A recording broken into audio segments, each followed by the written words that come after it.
Welcome to Washington Today for Monday, March 28th, 2022. I'm Gary Sterikoff. Thanks a lot for joining us today. President Biden unveiled his 2023 budget plan to Congress today. It calls for record military spending while raising taxes on billionaires and corporations. According to a White House fact sheet, the $5.73 trillion plan includes more than $770 billion in defense spending, $1 billion in aid to Ukraine, and nearly $7 billion for the European Defense Initiative and NATO. We'll have more on the budget coming up. The Senate Judiciary Committee met today for the first time since last week's confirmation hearings for Supreme Court nominee Judge Kentanji Brown Jackson. Senate Judiciary Chairman Dick Durbin said a final vote on the Jackson nomination will be held on April 4th, with a full Senate vote a few days later. We'll hear from Chair Durbin and Ranking Member Chuck Grassley coming up. A federal judge has found that former President Trump likely committed felony obstruction in his effort to overturn the 2020 presidential election. U.S. District Court Judge David Carter made the ruling in a case over whether some of former Trump attorney John Eastman's private communications could be withheld from the House committee investigating the January 6th attack on the Capitol. Judge Carter ruled that Mr. Eastman must turn over the documents to the committee. And his decision reads in part, quote, "The illegality of the plan was obvious. Our nation was founded on the peaceful transition of power epitomized by George Washington laying down his sword to make way for democratic elections. Ignoring this history, President Trump vigorously campaigned for the vice president to single-handedly determine the results of the 2020 election." Judge Carter goes on to name two possible felonies committed: obstruction of an official proceeding and conspiracy to defraud the United States. And top officials at the U.S. Agency for International Development are privately warning the White House and Capitol Hill that the agency will soon run out of money to help global COVID-19 vaccinations. Jeremy Konyndyk, director of the agency's COVID-19 task force, told Politico that 90% of the American Rescue Plan funding for emergency COVID-19 programs has either been spent or is in the process of being used. And with a $4 billion request now stalled in Congress, USAID officials are now planning for their funding to run out in the next few months, limiting their ability to vaccinate vulnerable populations in dozens of countries. But we begin with President Biden's fiscal year 2023 budget plan. The $5.73 trillion plan calls for record military spending. It also raises taxes on billionaires and corporations. At a press conference today, the president talked about his budget's priorities. My dad had an expression. He said, "Don't tell me what you value. Show me your budget. I'll tell you what you value. Don't tell me what you value. Show me your budget, and I'll tell you what you value." Well, the budget I'm releasing today sends a clear message to the American people that what we value. First, fiscal responsibility. Second, safety and security. And thirdly, the investments needed to build a better America. The first value is fiscal responsibility. The previous administration, as you all know, ran up record budget deficits. In fact, the deficit went up every year under my predecessor. My administration is turning that around. Last year, we cut the deficit by more than $350 billion. This year, we're on track to cut the deficit by more than $1,300 billion. $1,300 billion. That would be the largest one-year reduction in the deficit in U.S. history. And here's how we're achieving this record deficit reduction. First, we're growing the economy. We've created a record 6.7 million jobs since I took office, and we've generated a GDP growth of 5.7%, the best economic growth we've seen in this country in over 40 years. This has led to substantial increase in government revenues and dramatically improved our fiscal situation. Secondly, this record economic and job growth has made it possible for us to responsibly and significantly cut back on emergency spending.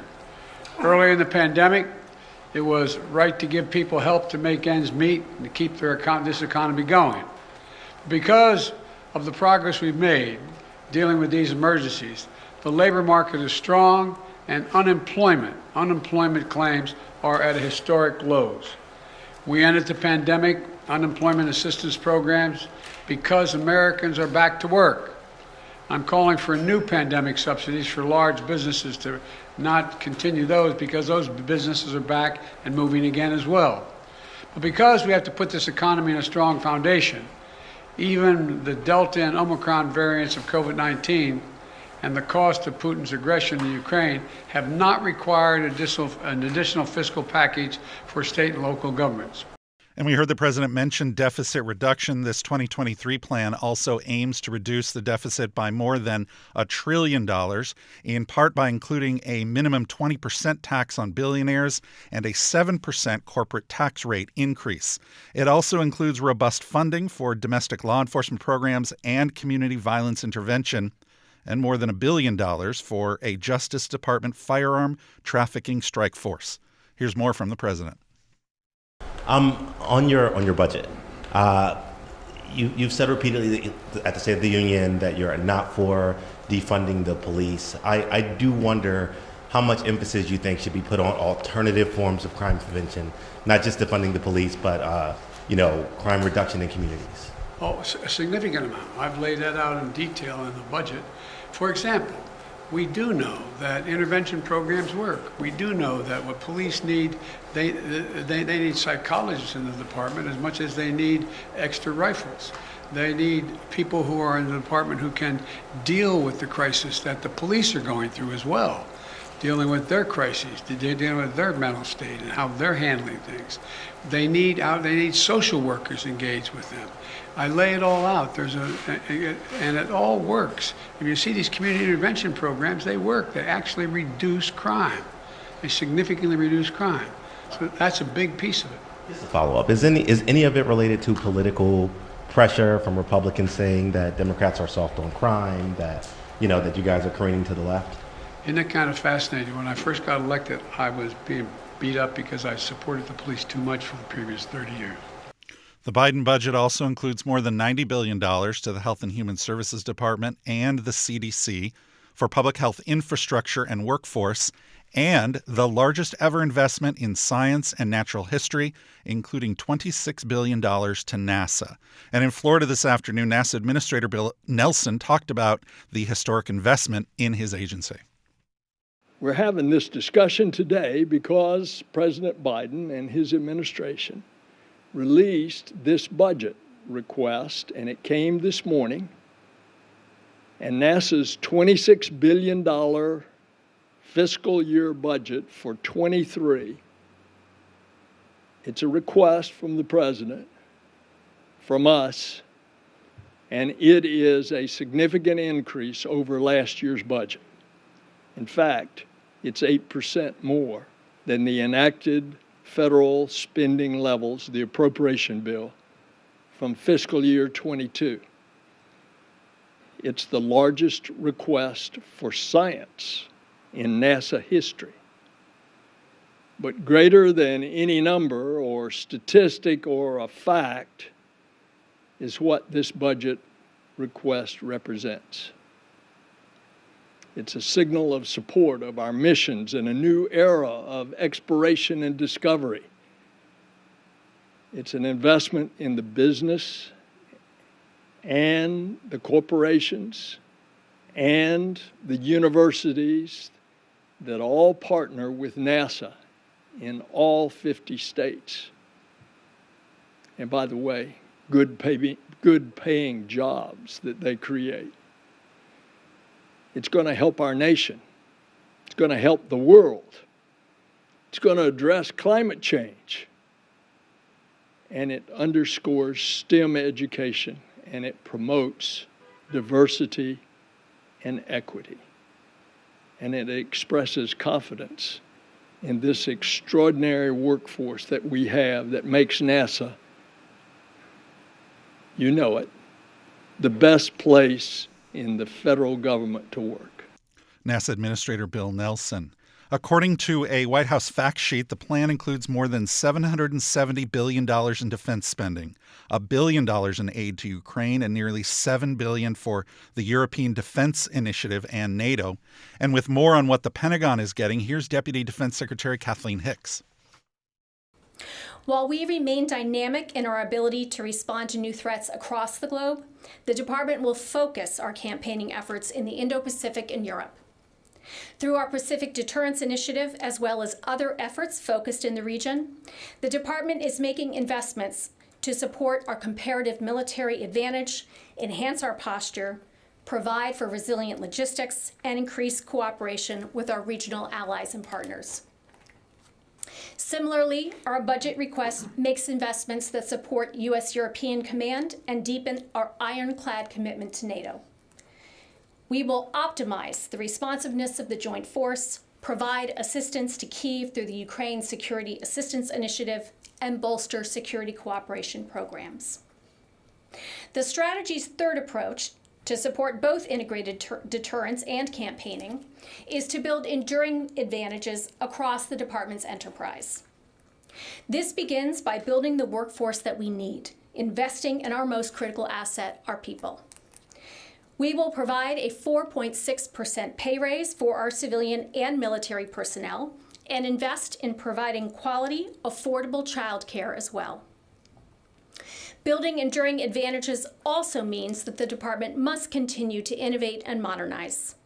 Of the roughly $130 billion that we are investing in RDT&E, our largest request ever, $16.5 billion is dedicated to science and technology, and we make other significant investments in more mature artificial intelligence and 5G programs. And response coming in from Capitol Hill. In his leader time remarks, Senate Republican leader Mitch McConnell criticized the president's budget priorities, starting with his defense spending. President Biden likes to say, and said again today, that budgets are statements of values. Indeed, they can be. And the White House budget request that President Biden published today offers the clearest possible reminder that the Biden administration's far-left values are fundamentally disconnected from what American families actually need. I mentioned around President Biden's State of the Union that the speech gave the president a chance to pivot. He's had a chance to assess the poll numbers, read the tea leaves, and make a dramatic course correction back toward where Americans would like for him to be. But he chose not to, and this budget proposal is just the mathematical version of that failure to pivot. The White House is desperately spinning to call this budget centrist, but there's nothing remotely moderate about what's in it. First and foremost, at a dangerous time, the president's budget falls woefully short on defense spending. Our commander-in-chief has again failed to budget for the resources that our armed forces actually need. The Biden administration proposes a nominal 4% increase for defense over the bipartisan bill Congress just passed for this year. Also on Capitol Hill today, the Senate Judiciary Committee met for the first time since last week's confirmation hearings for Supreme Court nominee Judge Kentanji Brown Jackson. Senate Judiciary Committee Chairman Dick Durbin said a final vote on the Jackson nomination will be held on April 4th with a full Senate vote a few days later. Here's Chairman Durbin. Last week, the committee spent more than 30 hours over 4 days considering Judge Jackson's nomination. I described it as a trial by ordeal for the nominee, and I believe it was nothing less. I came away personally very impressed. It's clear why she has been reported out of this committee 3 times before with bipartisan support. We saw her qualifications and broad legal experience, her devotion to her family, her country, and the rule of law. We saw her commitment to liberty, justice, and the Constitution. A Constitution that should work for all Americans. And then there is the issue of temperament. The majority of members on both sides, the majority, were fair and respectful. Unfortunately, in the words of one Republican member of the committee, there were examples of a word I had not heard before, quote, jackassery, close quote, and playing to the social media and the cameras. But in the face of gross distortions of her record and repeated false attacks on her motives, Judge Jackson showed rock-steady grace and poise. She was, in short, a model for judicial temperament, a virtue which all of us in public life should aspire to. I want to briefly address 2 or 3 of the claims made by her opposition last week. First, a number of my Republican colleagues suggested she just doesn't have a judicial philosophy. Well, respectfully, that's just not true. But to find that philosophy, it's not going to be a declaration of a label.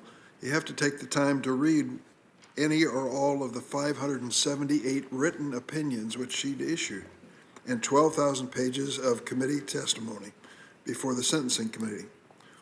My Republican colleagues should keep in mind that they have supported many of President Trump's nominees who also declined labels when it came to judicial philosophies.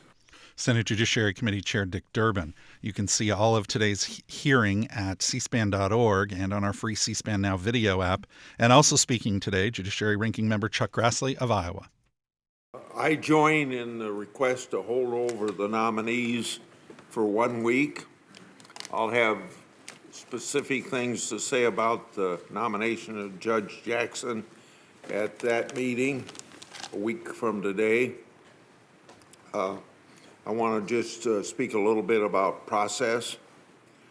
Democrats have taken to repeatedly mentioning that Judge Jackson has been confirmed by the Senate 3 times, 2 of which were non-controversial, using votes for positions like the U.S. Sentencing Commission is going to make it much harder to confirm anyone to those positions. It encourages senators to apply the same standard used for evaluating Supreme Court nominations to every single position. If Democrats had applied the approach that they want Republicans to use now, that would be one thing. But we know that they haven't. Democrats have voted against nominees who were confirmed unanimously for the Circuit Court. President Biden did that 4 times as a United States Senator. 10 other Democrats in the Senate now have done the same thing for more than 1 nominee. Hopefully then they will think hard before continuing down that road. Unfortunately, Judge Jackson's record is incomplete. That's because information has been withheld.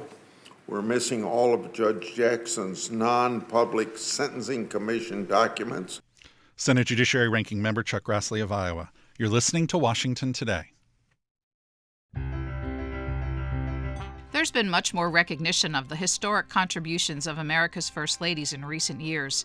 So join us as C-SPAN takes you through the White House experiences of 8 modern First Ladies, from Lady Bird Johnson to Melania Trump. Using material from C-SPAN's award-winning biography series, First Ladies, and source material from the C-SPAN video library, you'll hear these first spouses talk about the issues important to them while in the White House. First Ladies in their own words. Find it wherever you listen to podcasts.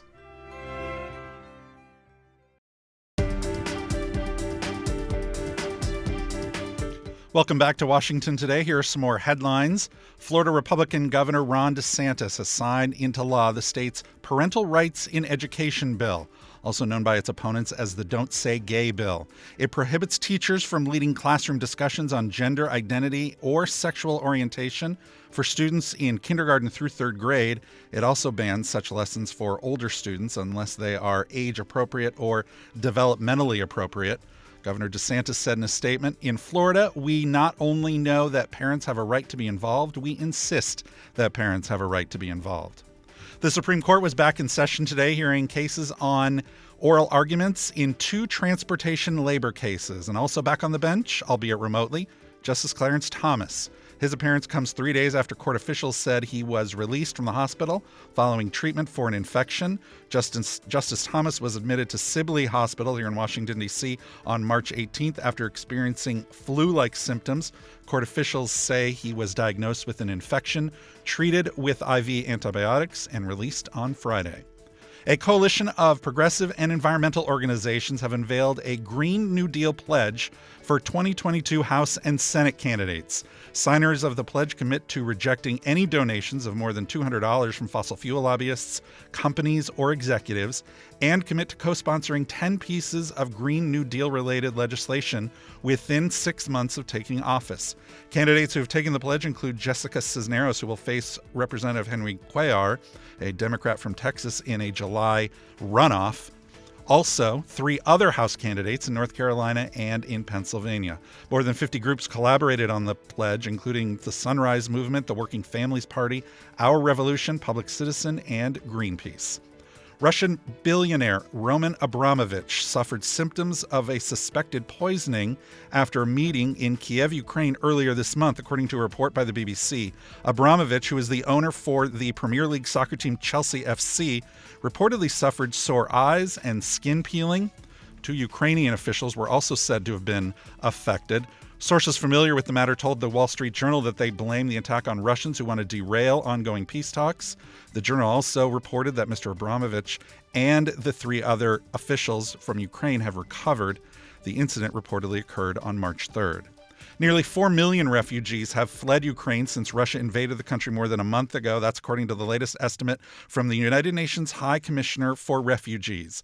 Poland is by far the top destination, hosting some 2.3 million refugees from the war, with Romania, Moldova, Hungary, and Slovakia seeing numbers in the hundreds of thousands. President Biden is saying he makes no apologies after his weekend comment that Russian President Vladimir Putin cannot remain in power. The president also insisted he's not calling for regime change in Moscow. Here he is talking to NBC News' Kelly O'Donnell about the issue. Do you believe what you said, that Putin can't remain in power? Or do you now regret saying that because your government has been trying to walk that back? Did your words complicate matters? Well, you asked 3 different questions. I'll answer them all. Number 1, I'm not walking anything back. The fact of the matter is I was expressing the moral outrage I felt toward the way Putin is dealing in the actions of this man. Just brutality of it. Half the children in Ukraine. I had just come from being with those families. But I want to make it clear, I wasn't then, nor am I now, articulating a policy change. I was expressing the moral outrage that I feel, and I make no apologies for it. Personal feelings? My personal feelings. Secondly, you asked me about, what was the second part? Complicate the diplomacy of this moment.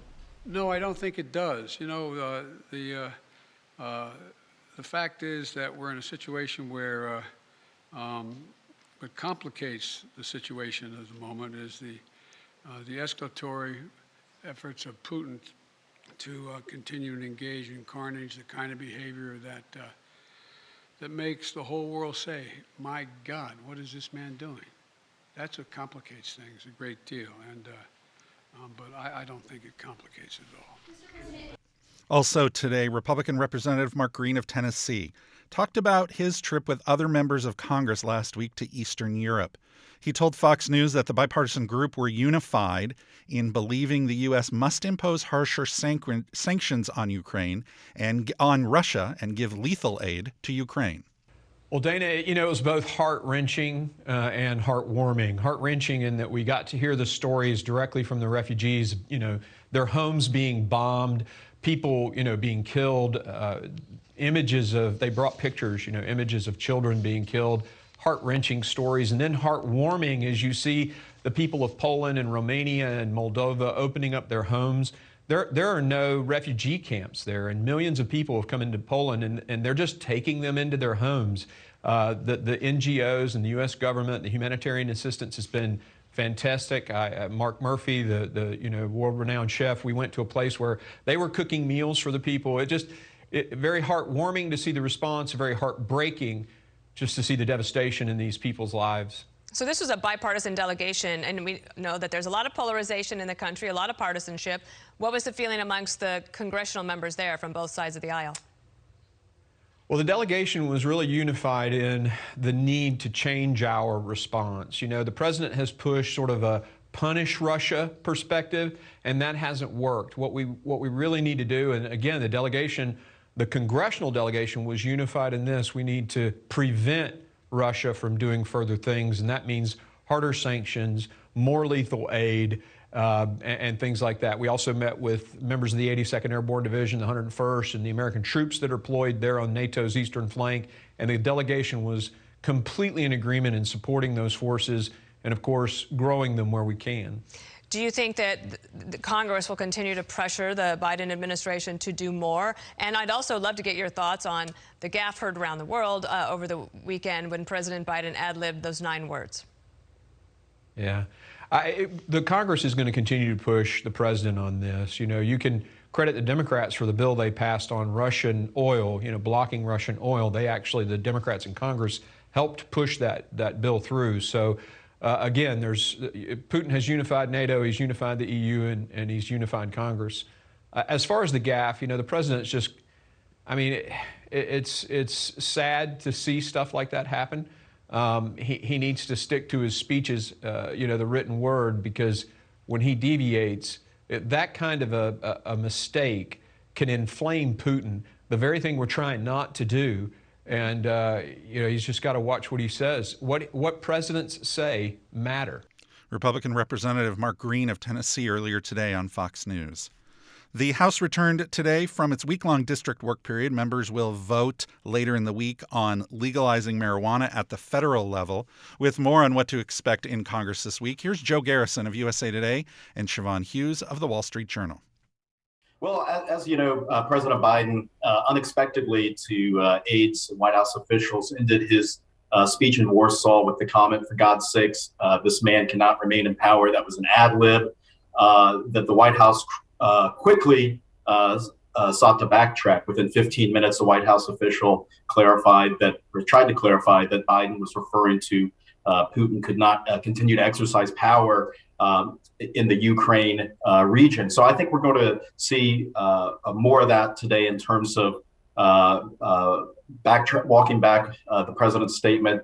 President Biden was asked yesterday evening as he was leaving his church in Georgetown. A reporter shouted, "Were you supporting a regime change?" Biden said in one word, "No." And so today we're going to have our first time to ask in a press briefing setting White House officials what Biden meant by that. And so I think we're going to continue to hear more what we've heard since he made those comments on Saturday afternoon. That press briefing is where you're going to talk to about it. Do you expect that the president himself will address it, or any of his foreign policy? I think there's a good chance he will. So at 12:45 p.m. today, he will be announcing his budget, which is going to include a new tax on the wealthiest Americans. It's called the billionaire income tax. It will target 700 Americans who earn $100 million or more.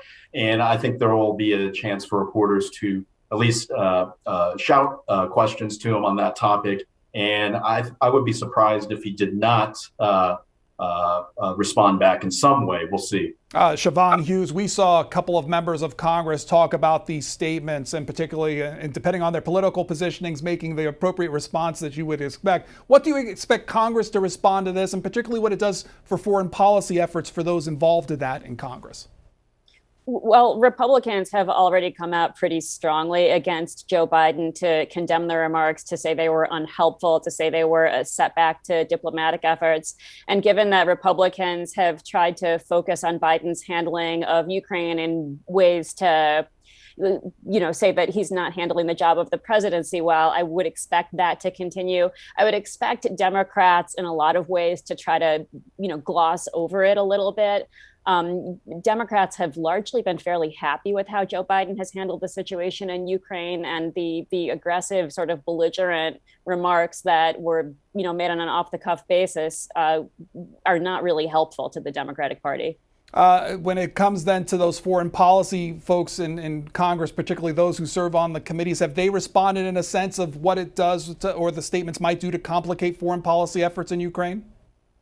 Well, the top Republican on the Senate Foreign Relations Committee has responded, as has Senator Rob Portman, who is playing a big role in Ukraine, again, underscoring that it's a setback to diplomatic efforts. In part, what it does is it divides NATO. In another part, what it does is has the potential to rile up Vladimir Putin at a time when the international community is trying to be a little bit more calming, a little bit less provocative. And so that's where the danger lies. Siobhan Hughes, now that he's back in the United States, domestic issues that the White House and Congress has to deal with, what's facing them as far as things they want to see achieved, particularly before the midterm elections later this year? Well, on the domestic front, we're going to see some of that when the budget is released earlier today. And it's not just the fact of those budget numbers where you're going to see Biden reverse course from where he was a year ago and talk about more defense spending, but it's also in terms of trying to salvage the Build Back Better agenda, as it was formerly known. Things like, could they do anything in the area of drug pricing? West Virginia Democrat has indicated he is willing to re-engage on some components of that plan, notably the tax credits for renewable and alternative energy. Also combined with some deficit reduction. You heard my USA Today colleague just talk about the tax on billionaires. Some of that could be used to finance these agenda items, but another portion of that deficit reduction. And so the president and his Democratic allies want to see if there's anything in that vein they can get done before the midterms bear down on us. Wall Street Journal congressional reporter Siobhan Hughes and Joey Garrison, USA Today's White House correspondent from this morning's Washington Journal. You can find the entire program at cspan.org/WJ and on the free C-SPAN Now video app. And finally, the U.S. Capitol reopened to the public for guided tours today, 2 years after the coronavirus pandemic closed the complex to all but employees. The reopening plans were laid out in a joint memo from House Attending Physician Brian Monahan and House Sergeant at Arms William Walker. Starting today, congressional members and staff are allowed to lead tour groups of 15 people or less. That includes school groups. The complex will reopen in phases over the next 2 months, with Capitol Dome tours slated to begin on April 25th and the Capitol Visitors Center reopening to a limited number of visitors on May 30th. The move marks the latest relaxation of COVID-19 restrictions here in Washington, D.C. Mask requirements inside the Capitol were relaxed weeks ago. Also reopening on April 1st, the U.S. Botanic Garden, which is just west of the Capitol. A reminder that this program is available as a podcast. You can find it at cspan.org/podcasts or wherever you listen to podcasts. And if you'd like more on the stories that are shaping Washington delivered daily right to your inbox, you can subscribe to C-SPAN's evening newsletter, word for word. Just go to cspan.org/connect to subscribe.